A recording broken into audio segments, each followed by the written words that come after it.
ತಮ್ಮ ಹೆಸರು ಘೋಷಣೆ ಆದಾಗ ತಾವು ರಾಷ್ಟ್ರಪತಿಗಳ ಕಡೆಗೆ ಹೋಗ್ತಾ ಇದ್ರಲ್ಲ ಪುರಸ್ಕಾರ ತೆಗೆದುಕೊಳ್ಳೋದಕ್ಕೆ, ದ್ರೌಪದಿ ಮುರ್ಮು ಅವರ ಕಡೆ 3 ಜನ ಎದ್ದು ನಿಂತ್ಕೊಂಡು ಚಪ್ಪಾಳೆ ಹೊಡಿತಾ ಇದ್ರು, ಗಾಯತ್ರಿ ಮೇಡಮು, ಮಗಳು ಮತ್ತು ಅಳಿಯ. That is a biggest blessing. Actually ಅವರು 3 ಕೂಡ ಆ ಥರ ನಿಂತ್ಕೊಳ್ಳೋರು ಅಲ್ಲ. ಭಾಳ ಜನರು ನಿಂತ್ಕೊಳ್ತಿರ್ಲಿಲ್ಲ, ಅವರು ನಿಂತ್ಕೊಳ್ತಿರ್ಲಿಲ್ಲ. ಆದರೆ ಅಲ್ಲಿ ಕಾರ್ಯಕ್ರಮ ಶುರುವಾಗೋಕ್ಕೆ ಮುಂಚೆ ಅಲ್ಲಿದ್ದ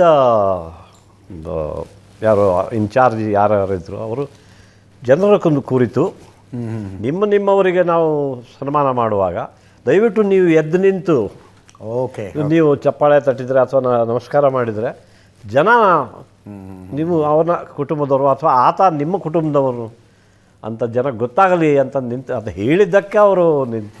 ಇಲ್ಲಾಂದ್ರೆ ಅವರು ಭಾಳ ಯಾವ 3 ಭಾಳ ಶಾಯಿ ಅಲ್ವಾ? ಹೌದು. ನಿಮ್ಮ ಮಗಳನ್ನ ನಾನು ಹಾಗೆ ಕೂಡ ಬೇರೆಯವ್ರ ಕುಟುಂಬದವರು ಕೂಡ ನಿಂತಿದ್ದು ಅಲ್ಲಿ ಹೇಳಿದ್ರಿಂದ